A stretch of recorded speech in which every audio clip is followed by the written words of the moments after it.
I'd like to say that it all began in college because, let's face it, that's when things really kicked off. That's when the action hit hard and fast.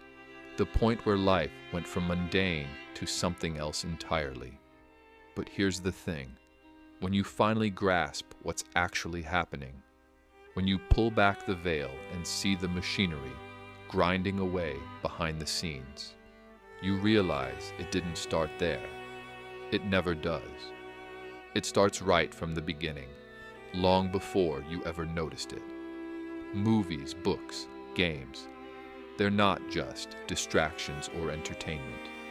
They're pieces of the puzzle, markers in the lives of those who are paying attention. They've been there all along, subtly nudging, hinting at the truth in plain sight. But I'm getting ahead of myself. Like I said, this is a story, and every story needs a good starting point. So let's go with college, where the action really kicked in and the real story begins. I attended Syracuse University.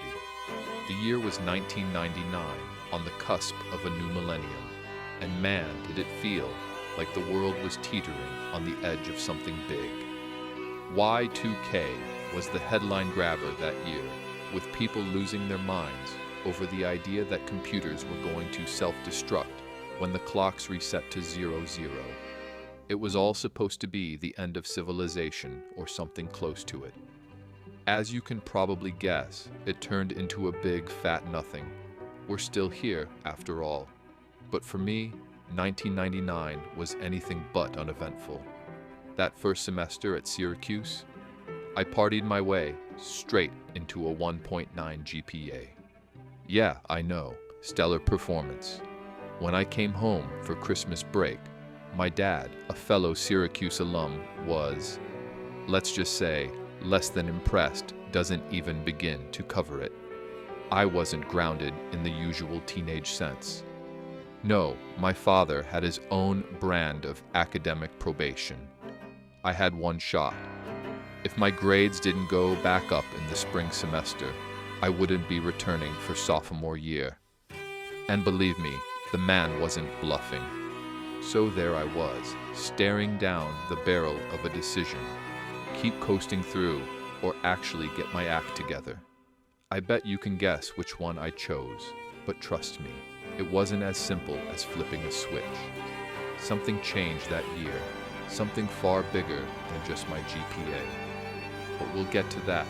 New Year's Eve, 1999. The century was about to roll over into 2000, and the whole world was holding its breath, waiting for the apocalypse that never came.